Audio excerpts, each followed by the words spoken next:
We have communities, particularly communities of color and disadvantaged communities all over this country who are suffering from environmental injustice. I assure you, I lived in Grosse Pointe. What happened in Flint would not have happened in Grosse Pointe. This is part of the dark underbelly of American society. 2020 candidate Marianne Williamson getting cheers and applause you heard there in Detroit. It has a lot of folks thinking about her today. In fact, some calling her the breakout winner from this debate and a standout performance. As for the public online, well, trending on Twitter and the most searched Democratic candidate on Google. In fact, look at the map if you want to win this country. Well, she was the most searched name in 49 states thanks to last night's performance. And there were many passionate answers, including this moment on reparations.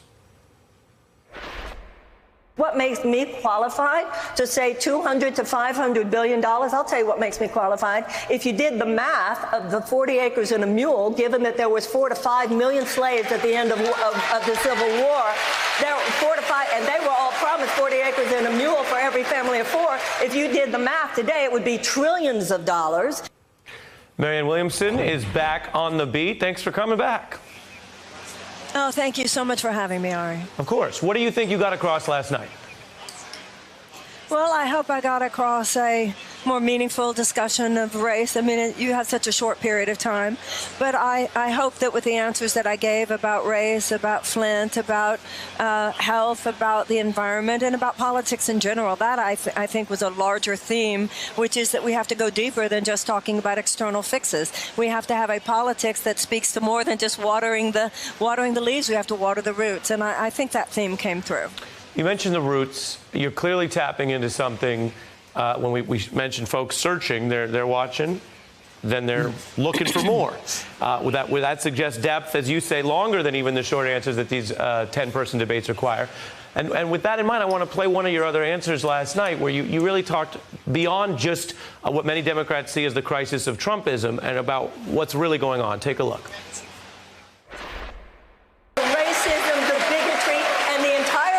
That we're having here tonight, if you think any of this wonkiness is going to deal with this dark psychic force of the collectivized hatred that this president is bringing up in this country, then I'm afraid that the Democrats are going to see some very dark days. We need to say it like it is. It's bigger than Flint. It's all over this country. It's particularly people of color. It's particularly people who do not have the money to fight back. And if the Democrats don't start saying it, then why would those people feel that they're there for us? And if those people don't feel it, they won't vote for us, and Donald Trump will win. How do you define that collectivized hatred, as you put it? Well, we have a very serious problem on our hands. You take racism and bigotry and anti-Semitism and homophobia and xenophobia and Islamophobia, all those worst aspects of human character. You put them all together in a collective field. You put them all over the social media. And then you have a president of the United States who is not above harnessing all those things for political purposes. You have a problem on your hands. And that problem cannot be defined in strictly political terms. This man, our president, is not just a politician. He's a phenomenon. And an insider politics game will not be able to defeat that. We need to create a politics which is a phenomenon of equal strength and power. And that will only come from a deeper conversation, a deeper level of truth-telling, a willingness for America to get real about itself in a way that the current political establishment is not used to doing. Well, you say all that, and there is that depth. You're what many would call an untraditional candidate, but you want to be president. So there's questions about what you believe in your policies. Let me play for viewers something that you said that's gotten some real criticism about depression. Take a listen. I've lived 2 periods of time that by any means today would be called clinical depression. But even that's such a scam. All that means is somebody in a clinic said it. Should people take from that you don't believe there is real clinical depression? And how would you approach what doctors and science says is depression as part of mental health treatment if you were president? Yes, that clip that you just showed was a podcast I did with Russell Brand. I think maybe I was trying to impress Russell Brand. I was speaking glibly. I was not a candidate yet. I was when I said that of itself is such a scam, that was wrong of me to say, and I'm sorry that I said it. There is such a thing as serious, serious depression, for which I'm sure that psychotherapeutic drugs are very, very helpful, even life-saving. And I certainly believe that about things such as bipolar and schizophrenia, things about which I would never weigh in on. However, what I have talked about and written about and stand behind is the idea that there has been a medicalization of what has traditionally been considered a spectrum of normal human despair. And about that, I feel that there is a very legitimate conversation in this country when you see, just the idea, as I've stated before, a divorce, a heartbreak because somebody that you know left or died, or you went through a financial hardship or breakup, or you're in your 20s. These things are difficult, but they're not mental illness. And the idea of turning everything that is a sad day into a reason for such a quick jump and a knee-jerk jump that is often made today to the question of pharmaceuticals, I think that is a very legitimate questioning. We're living at a time when attorney generals all over this country are indicting big pharmaceutical executives for their role in the opioid crisis. Predatory pharma is a serious, serious issue. It is a legitimate thing to talk about in our country. And I don't understand why anyone would think that now, given everything we know about the role of big pharmaceutical executives in the opioid crisis, why should we just assume that in every other area they're just the paragon of virtue and pure intent and concern for the common good? And if you add to that the lack of regulatory oversight that I think most Americans assume on the part of the FDA, for instance, 75% of the review process for drugs in our country is done by big pharma. So I think that the average American is coming to realize that the role of our regulatory agencies in many areas, not only having to do with big pharma, having to do with the environment. When you look at something like the EPA overturning the ban on the sale of pesticides that we know harm a child's brain simply because of, our current head of the EPA or the one before that, whether it was the chemical company executive, the oil company executive, met in a Houston hotel room with Dow Chemical executives. There is, I would think that Americans would want a president who asks these questions and looks into these things deeply. Well, you laid out a detailed answer, and you also mentioned you apologize for the wording there. I interview candidates. I could tell you that's a little different than some of what we hear from certain candidates. I guess to press you in the follow-up and to have this conversation in the depth that it warrants, one of the questions is one that's often posed sometimes about Republicans who are knocking, for example, climate science, which is, these are your views. Where do you come down on who you get your cues from on medicine or science? Because, as you know, in a related issue, there was this question on vaccinations. You just mentioned the well-being of children and pesticides.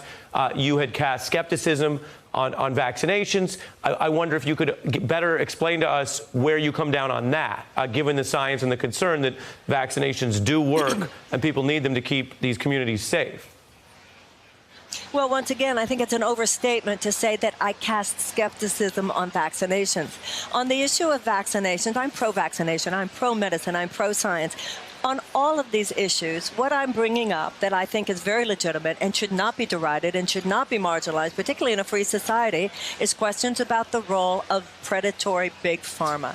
Well, I'm going to jump in and then let you respond, obviously. But just so my viewers are keeping up with us, I'll read a little bit of what you said since you're talking about the depiction, and then I'll hand it back to you. The quote here was, "It's different. It's no different than the abortion debate. The U.S. government doesn't tell a citizen in my book what they have to do with their body or their child. Vaccine mandates were, in your view at the time, quote, draconian and Orwellian." I hand it back to you.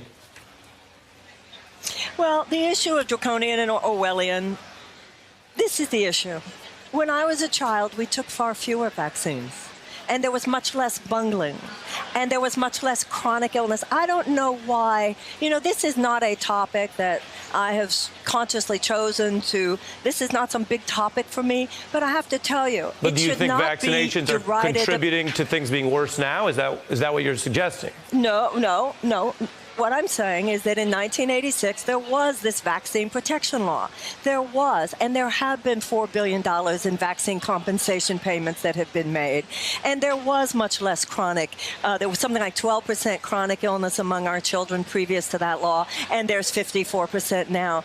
I don't see why in a free society you know, what is going on here? When you look at the fact that big pharmaceutical companies lobbied Congress to the tune of $284 million last year alone, as opposed to oil and gas, which has lobbied Congress to the tune of $125 million last year. When you look at all the money that is spent by pharmaceutical companies, even on our news channels, when you look at the fact that there are 2 pharmaceutical lobbyists for every member of Congress, and even when you look at the tens and even hundreds of thousands of dollars that have been paid into the coffers of even presidential candidates, why are we so okay with the complete shutdown of any conversation about this topic? Well, I would think that the American people. I would argue, Ms. Williamson, it's not that we're shutting down the topic, but we're engaging it as we do. When you come back to no, I hear that. Is the Thank science, you. And I wasn't saying that you were shutting it down. I appreciate you on that. Is the science and the medicine in a potential administration of yours going to be guided by the Surgeon General, by doctors, et cetera? Or is it? I'll tell you who it's. Go ahead. No, I'm pro. I want more scientific research. I want more scientific research that is not paid for by big pharma. In a Williamson administration, there will be more scientific review, more scientific science. What has been happening, and you can see this with this president, is about cutting money to the FDA, just like he wants to cut money to the Centers for Disease Control. He wants to cut money for most things to the National Institute of Health, the things that most people care about. What I want is more scientific review. I want less scientific review that is paid for by big pharma. And my last question on this, just so we're clear, your view, yes, though, of federal or state government vaccination requirements is they are valid, or you may oppose them? Absolutely. There are, with any medical intervention, there are benefits and there are risks. The government always has to come down on the side of the public good. Absolutely. I was vaccinated. My daughter was vaccinated. Of course I am. I just want to know that when it comes to the review of our drugs and when it comes to all issues related to drugs, just as we have to learn from what is happening in the opioid crisis, I want independent regulation that is conducted by the government that is not paid for by big pharma. That's what I want. Excellent. Well, Marianne Williamson, I appreciate you coming back on the beat. I've talked to you before. Many people thought you had a big night last night. We set aside time to get into it. I appreciate your time. Thank you so much. Thank you. Hey, I'm Ari Melber from MSNBC. You can see more of our videos right here, or better yet, subscribe to our YouTube channel below.